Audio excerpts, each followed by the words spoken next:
Čaute, tady Alsám včera. Dneska to bude informace o slovním fotbalu. Slovní fotbal jsme nedokončili, protože už jsme byli u Davida doma, blízko hodně, už jsme byli před obchodem. Tak jsme tam museli bohužel ukončit. Ale jako ještě chystám druhý díl a to by mohlo být. Abych to dal asi se Scottem. Pardon. Se Scottem bych to dal, nebo s Matějem určitě. Jo, buď to slovní fotbal, doplňování vět, ještě klidně něco. Třeba myslím si zvíře, to je taková zajímavá hra. Třeba i šibenici, no to bylo super. No. Bohužel Minecraft ode mě vůbec nečekejte, vím, že je to asi nejhranější hra, no je to nejhranější hra na světě. Ale určitě ode mě můžete čekat ještě dneska, že jsem vidět privátní server, ale teďka už normálně. Uvidíte úplně všechno. S tou kamerou, protože tu kameru takhle bude mít v ruce a vy vidíte všechno. No.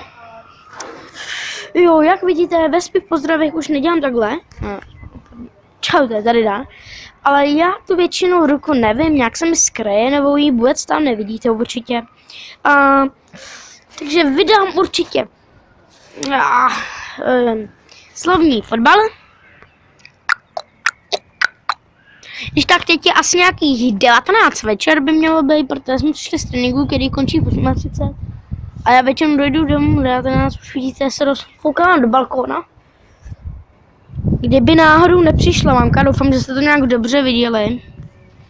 Kdyby náhodou nepřišla mamka. Takže už se asi vezmeme klíče a uvidíte náš domov. Náš vám je vítek, to je tím čusák.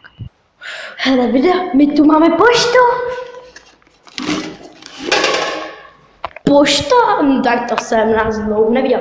Takže zatím ve výtahu. Výtah je pod mé poslech. Normálně. No, nevím, jestli vidíte vůbec. Teď přesně. Pátém, čtvrtém, zpátky. Cože on to nevidí, jo, třetí, druhý, tam jde. První, kabinet dolů. Je to tady, takže už ho vidím až o výtahu. Takže jsme tu už ve výtahu připravený. Někdo tady asi, že tady kouřil, tak se jde pozdrat, co? To je smutné asi. Takže tohle video už bude všechno, chtěl jsem to nějak prostě prodloužit a u další videa čusák. Nezapomeňte dát like, odběr či koment a já se s vámi budu učit pro další videa. Až teď čusák.